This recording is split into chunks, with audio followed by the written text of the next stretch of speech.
কুরবানি দাতা যখন পশু কুরবানি করবে, পশুর রক্ত মাটিতে পড়তে দেরি, তার গুনাহ মাফ হতে দেরি হয় না।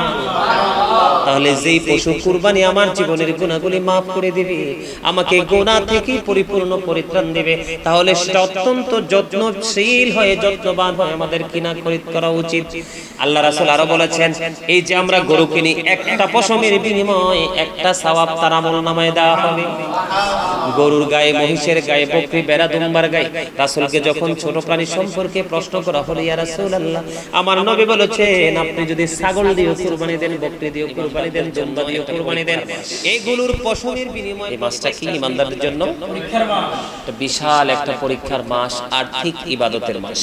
কিসের মাস? হজ যেমন একটা আর্থিক ইবাদত, এটাও এই মাসে, এবং কুরবানিও কিন্তু একটা আর্থিক ইবাদত, এটাও কিন্তু আমরা এই মাসেই সম্পূর্ণ করি। এটা আল্লাহ রাব্বুল আলামিনের নির্দেশ, ঠিক কি না? কুরবানি এবং হজ কিন্তু যে কোনো মানুষের উপর ফরজ নয়, ঠিক কি না? কুরবানি এবং হজ এই দুইটা কিন্তু আর্থিক ইবাদত। এটা সম্পদের মালিক হলে আল্লাহ রাব্বুল আলামিন এই ইবাদতগুলো করা তাদের উপর কর্তব্য। আল্লাহ রাব্বুল আলামিন আমাদেরকে নির্দেশ দিয়েছেন কোরআন এবং হাদিস থেকে, এটা প্রমাণিত। আজকে ছোট্ট করে সংক্ষিপ্ত আকারে কুরবানি নিয়ে একটু আলোচনা করব, কারণ হাজী সাহেব যারা তারা দলে দলে কিন্তু মক্কাতুল মুকাররমা মদিনাতুল মুনাওয়ারায় অলরেডি পৌঁছে গেছে, ঠিক কি না? তারা চলে গেছেন ধীরে ধীরে সবাই। আল্লাহ তাদের সবাইকে সুন্দরভাবে হজ সম্পন্ন করে বাংলার জমিনে অথবা পৃথিবীর যে যে প্রান্ত থেকে গিয়েছে সবাই যেন ফিরে আসতে পারে যার যার গন্তব্যে। আল্লাহ যেন সবাইকে সেই তৌফিক দান করে, সকলে বলুন আমিন। সম্মানিত উপস্থিতি, ইন্নাস সালাতে ওয়া নুসুকি ওয়া মাহইয়ায়া ওয়া মামাতি লিল্লাহি রাব্বিল আলামিন, ঠিক কি না? ইন্নাস সালাতি ওয়া নুসুকি ওয়া মাহইয়ায়া ওয়া মামাতি লিল্লাহি রাব্বিল আলামিন, নিশ্চয়ই আমাদের নামাজ, আমাদের কুরবানি, আমাদের জীবন, আমাদের মরণ কার জন্য? আল্লাহর জন্য, ঠিক কি না? আমরা নামাজ পড়ি কার জন্য? আমরা হজ করি আল্লাহর জন্য। আমরা যে ইবাদত করছি বিশেষ করে উল্লেখিত হচ্ছে আমাদের নামাজ, আমাদের হজ, আমাদের জীবন, আমাদের মরণ সবই কার? তা আমরা পৃথিবীতে এসেছি পরীক্ষার হলে। আমরা এখন কিন্তু পরীক্ষার হলে আছি। কোথায় আছি? পরীক্ষার হলে আছি। আসলে কুরবানিটা কি? আমরা আসলে অনেক জাঁকজমকপূর্ণ ভাবে কিন্তু আমাদের দেশে, বিশেষ করে বাংলাদেশে, আমাদের মধ্যে একটা কম্পিটিশন চলে। কি চলে? একটা কম্পিটিশন চলে। সেই কম্পিটিশনটা হলো কেমন? যে কে কত বড় গরু কিনবে, কে কত মোটা তাজা গরু কিনবে, কাঠটা কত দিয়ে কিনলো, তার সাথে কম্পেয়ার করে আমি কত দিয়ে কিনবো। ওই রকম ধরনের একটা কুরবানির পশু নিয়ে, কুরবানি নিয়ে আমাদের মধ্যে একটা প্রতিনিয়ত একটা প্রতিযোগিতা চলে। আসলে প্রতিযোগিতাটা আমাদের হওয়া উচিত ওই রকম যেই প্রতিযোগিতা হবে তাকওয়া সম্পন্ন প্রতিযোগিতা। কি আমাদের মধ্যে কি ধরনের প্রতিযোগিতা হওয়া দরকার? তাকওয়া, মানে আল্লাহকে ভয়, যে আমি যে কুরবানি পশু খরিদ করছি এটা আল্লাহর দরবারে কবুল হচ্ছে কিনা, হবে কিনা, আমাদের মধ্যে এইরকম ধরনের একটা ফিলিংস থাকা দরকার। কিন্তু বর্তমান সময়ে আমাদের মাঝে সেটা নেই। আমরা মোটা তাজা পশু খরিদ করা, কে কত সুন্দর ইয়ে করতে পারবো, ফেসবুকে অনলাইনে আমরা পোস্ট করতে পারবো, আত্মীয় স্বজন আপন স্বজনের কাছে আমি মানে ক্যারিয়ারের দিক দিয়ে এদিক দিয়ে সবার উপরে থাকবো, আমাদের নানান দুশ্চিন্তা নিয়ে আমরা কুরবানি করি। কিন্তু আদতে সত্যিকার অর্থে যদি কোনো মানুষ কুরবানিটা করার ক্ষেত্রে যদি সত্যিকার অর্থে আল্লাহ রাব্বুল আলামিনের সন্তুষ্টির উদ্দেশ্যে, আল্লাহ রাব্বুল আলামিনকে খুশি করার উদ্দেশ্যে, সত্যিকার অর্থে আল্লাহ রাব্বুল আলামিনের দিদার পাওয়ার উদ্দেশ্যে যদি কুরবানির পশু খরিদ না করে, সে যত দামি পশুই খরিদ করুক না কেন, সেটা আল্লাহ রাব্বুল আলামিনের দরবারে কখনোই গ্রহণযোগ্য হবে না। এটা কখনোই আল্লাহর কাছে গৃহীত হবে না। এটা আমাদেরকে মাথায় রাখতে হবে। এখানে আমাদেরকে বোঝা উচিত, আমরা সবাই জানি হযরত ইসমাঈল আলাইহিস সালাম, হযরত ইব্রাহিম আলাইহিস সালামের স্মৃতি বিজড়িত এক মহান ইবাদতের নাম হলো কুরবানি। কি হযরত ইব্রাহিম আলাইহিস সালাম এবং ইসমাঈল আলাইহিস সালামের স্মৃতি বিজড়িত এক মহান ইবাদতের নাম হলো কুরবানি। আর এই কুরবানিটা কাকে বলে? নির্দিষ্ট সময়ের মধ্যে চতুষ্পদ জন্তু কুরবানি করার নামই হলো উযহিয়া বা কুরবানি, ঠিক আছে? তো আমরা যে কুরবানিটা করব আজকে, আমাদের দেশে অনেক সমস্যার সম্মুখীন মানুষ। তো আসলে আজকে আমার এই কুরবানি নিয়ে ছোট ছোট টপিকস আকারে কিছু কথা বলবো, এটা আমরা সবাই উপকৃত হব। সর্বপ্রথম হলো কুরবানিটার মধ্যে আমাদের প্রথমত থাকতে হবে আল্লাহর ভয়। কি আল্লাহ রাব্বুল আলামিন যেইভাবে নির্দেশ দিয়েছেন, আল্লাহ কিন্তু ইমানদারদেরকে বিভিন্ন ভাবে পরীক্ষা করেন। কি করেন? যেমন ইব্রাহিম আলাইহিস সালামকে স্বপ্নে দেখালেন ইসমাঈল আলাইহিস সালামকে কুরবানি করতে হবে। হযরত ইসমাঈল আলাইহিস সালামকে যখন বললেন আল্লাহ রাব্বুল আলামিন নির্দেশ দিয়েছে তোমাকে কুরবানি করতে হবে, তখন তিনি কি বলেছেন? আল্লাহ রাব্বুল আলামিন আপনাকে যে নির্দেশ দিয়েছে আপনি সেই নির্দেশ বাস্তবায়ন করুন, আমাকে ধৈর্যশীল রূপে পাবেন। আল্লাহ রাব্বুল আলামিনের নির্দেশ অনুযায়ী আল্লাহ রাব্বুল আলামিন হযরত ইব্রাহিম আলাইহিস সালামের মনেও কোনো সন্তানের প্রতি মায়া নাই, আবার সন্তানও যে বাবার হাতে কুরবানি হয়ে যাবে আল্লাহর নির্দেশ মোতাবেক সেটা নিয়েও কিন্তু তার মনে কোনো দুঃখ নেই, কারণ তাদের মধ্যে উদ্দেশ্য ছিল আল্লাহ রাব্বুল আলামিনের দিদার হাসিল করা।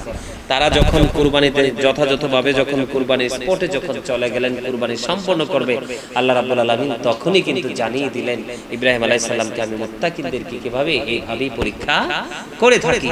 আল্লাহ রাব্বুল আলামিন আল্লাহর নবী ইব্রাহিম খলিলুল্লাহ কিন্তু আল্লাহর বন্ধু। কি খলিল শব্দের অর্থ কি? বন্ধু। Ibrahim is the friend of Allah, আল্লাহর কিন্তু বন্ধু ইব্রাহিম আলাইহিস সালাম, ঠিক কি না? তো তিনি কিন্তু কি করেছেন? আল্লাহ রাব্বুল আলামিন পরীক্ষা করেছেন, তিনি এবং ওনার ইসমাঈল আলাইহিস সালাম তারা কিন্তু পরীক্ষা হয়েছেন। আল্লাহ রাব্বুল আলামিন কিন্তু তাদের কুরবানি কবুল করেছেন। আসলে কিন্তু ইসমাঈল আলাইহিস সালামকে বাবা ইব্রাহিম খলিলুল্লাহ কুরবানি করেননি, আল্লাহ রাব্বুল আলামিন মূলত তাদেরকে পরীক্ষা করেছেন। ঠিক তদ্রূপ আমরা যারা আখির নবীর উম্মত রয়েছি, আল্লাহ রাব্বুল আলামিন কিন্তু আমাদেরকে কি করতেছেন? পরীক্ষা। এই যে ইন্না সলাতি ওয়া নুসুকি ওয়া মাহইয়ায়া ওয়া মামাতি লিল্লাহি রাব্বিল আলামিন, এটি কিন্তু গুরুত্বপূর্ণ একটা রহস্য এখানে লুকায়িত রয়েছে। এই যে কুরবানি কার জন্য? এটা আমি আমার পক্ষ থেকে, আমার বাবা আমার পক্ষ থেকে, আমার ভাই আমার পক্ষ থেকে, আমার আপনজন, আমার মা আমার পক্ষ থেকে, যার পক্ষ থেকে আল্লাহ রাব্বুল আলামিনের দিদার অর্জনের উসিলায় কিন্তু কুরবানি করছে। ইব্রাহিম আলাইহিস সালাম যেমন নির্দ্বিধায় ওনার সন্তানকে আল্লাহর নির্দেশ মোতাবেক কুরবানি করার জন্য প্রস্তুতি নিয়েছেন, আল্লাহ রাব্বুল আলামিন কিন্তু তৎক্ষণাৎভাবেই তাকে জানিয়ে দিয়েছেন ইব্রাহিম আলাইহিস সালাম পাস করেছেন, পরীক্ষায় তিনি উত্তীর্ণ হয়েছেন। ঠিক আমাদের মধ্যেও কিন্তু সেই ধরনের কনফিডেন্স থাকা, আত্মবিশ্বাস থাকা দরকার যে আমরা সত্যিকার অর্থে আল্লাহ রাব্বুল আলামিনকে রাজি করব, আল্লাহ রাব্বুল আলামিন দিদার হাসিল করব। যেমন আমাদের রাসূলকে প্রশ্ন করলো সাহাবায়ে কেরাম, ইয়া রাসূলুল্লাহ, ইয়া হাবিবাল্লাহ, নবী গো এই কুরবানিটা কি গো নবী? আমার নবী বলেছেন ইব্রাহিম আলাইহিস সালাম ইসমাঈল আলাইহিস সালামের সুন্নাহ হলো কুরবানি। জোরে জোরে সুবহানাল্লাহ।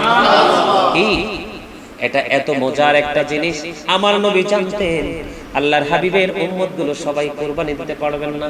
আমার নবী একটা দুম্বা কুরবানি করলেন, আমার নবী দুম্বা কুরবানি করে জানিয়ে দিলেন যে আমার যে উম্মতগুলো কুরবানি দিতে পারবে না আমি তাদের পক্ষ থেকে দুম্বা কুরবানি করে দিলাম। আজকে কিন্তু আমরা আমাদের কম্পিটিশন নিয়ে ব্যস্ত।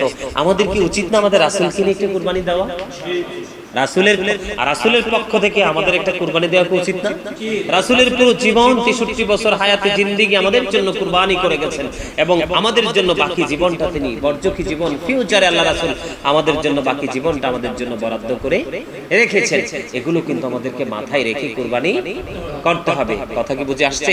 তো এগুলো কিন্তু আমাদের সকলের জানা কি উচিত। হ্যাঁ, আমরা অবশ্যই মোটা তাজা পশু কুরবানি দিব।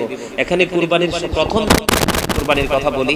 প্রথম আমরা কি ধরনের পশু কুরবানি দিব সেটা আমাদের অনেকেরই অজানা। যেমন আমরা যদি কেউ আল্লাহ রাব্বুল আলামিন তৌফিক দেয় তাহলে আমরা ওট কুরবানি, এটা কিন্তু একটা টপিক। এটা কি একটা টপিক? যেমন ওট যদি কুরবানি দেয় তাহলে ওটের বয়স কত হতে হবে? ওটের বয়স হতে হবে 5 বছর।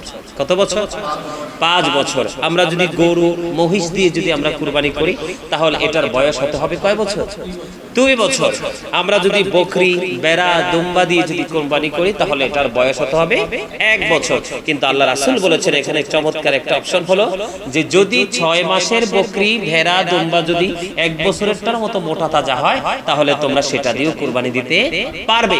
এটা কিন্তু আমাদের অনেকেরই জানা নেই। এগুলো কিন্তু আমাদের মুসলমান হিসাবে, ইমানদার হিসাবে আমাদের জেনে রাখা উচিত, কারণ এটা হলো একটা আর্থিক ইবাদত। আর মনে রাখতে হবে অলওয়েজ আমাদেরকে একটা জিনিস আমাদের মাথায় সেটআপ দিয়ে রাখতে হবে, ব্রেনে সেটআপ দিয়ে রাখতে হবে, সেটা হলো আমি করছি আল্লাহর ওয়ার্ডার মানছি। কি আল্লাহর নির্দেশ আমাদের উপর কুরবানি করা। বলো হুজুর এই কুরবানিতে লাভ কি? আমার নবীকে যখন প্রশ্ন করা হলো ইয়া রাসূলুল্লাহ কুরবানিতে লাভটা কি গো? আমার নবী বলেছেন তোমার যখন কুরবানি দাতা যখন পশু কুরবানি করবে পশুর রক্ত মাটিতে পড়তে দেরি তার গুনাহ মাফ হতে দেরি হয় না। তাহলে যেই পশু কুরবানি আমার জীবনের গুনাহগুলি মাফ করে দিবে, আমাকে গুনাহ থেকে পরিপূর্ণ পরিত্রাণ দিবে, তাহলে সেটা অত্যন্ত যত্নশীল হয়ে যত্নবান হয়ে আমাদের কিনা খরিদ করা উচিত।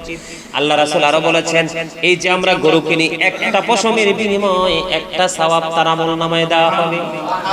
গরুর গায়ে, মহিষের গায়ে, বকরি, ভেড়া, দুম্বার গায়ে রাসূলকে যখন ছোট প্রাণী সম্পর্কে প্রশ্ন করা হলো, ইয়া রাসূলুল্লাহ, আমার নবী বলেছেন আপনি যদি ছাগল দিয়ে কুরবানি দেন, বকরি দিয়ে কুরবানি দেন, দুম্বা দিয়ে কুরবানি দেন, এইগুলোর পশমের বিনিময়ে প্রত্যেকটার 20 প্রত্যেকটা করে সওয়াব আমলনামায় দেওয়া হবে।